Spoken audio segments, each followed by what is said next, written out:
Osclaíodh Lárionad Gaeilge Gaeltachta agus Fheirtéaraigh mBaile chostas 3.5 milliún deireadh na míosa seo caite. Chuir an pobal áitiúil fáilte mhór a ribh agus tugann sé beocht agus deiseanna nua gnód an bhaile féin.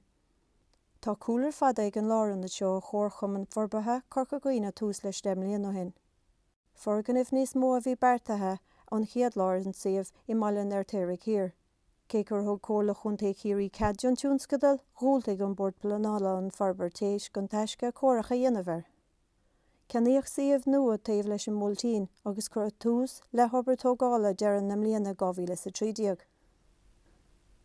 Na heagraí atá lonthán tá an chóircham an féin a bhí hoifigiúil I lár an bhaile ach nach raibh arúnach dóibh agus bhí drochaí ar.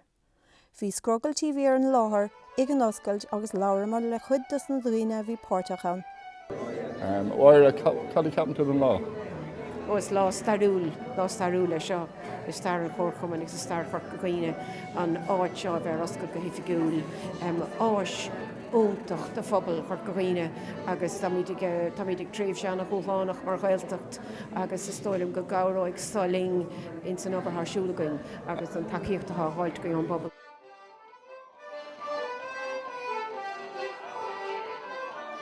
Bhí slua mór an ar an lá, bhí an chud craic agus sprí.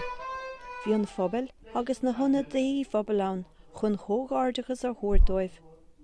Well, is tócha go raibh annachchuid ola bhuachan ar dúis go háirithe leis na híana agsúla taachún ón Rhein na Gaeltachta ó údarrás na Gaeltachta na feiminig agsúla ón rialtas agus go háirithe an tair Jimmy Déanahan an tair diaspora atógain an sa I géirí.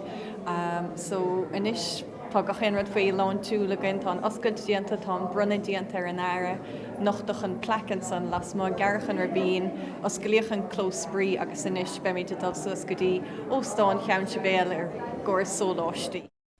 Chomh le hoscailt an Lárionad Osclaíodh páirc súgartha nua go hoifigiúil don phobal.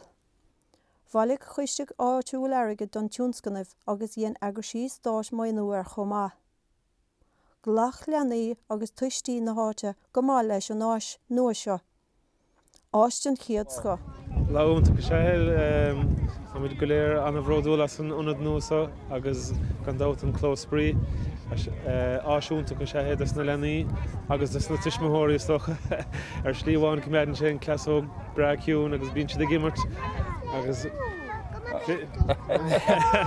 agus is breáilún na rudaí ar fad tháiníon chun deireadh nó an sonne áisiile sé sin agus há sin go húntaach bhaid níos fearna an sena áit ús ar an mámín so gachéon 6 rodán.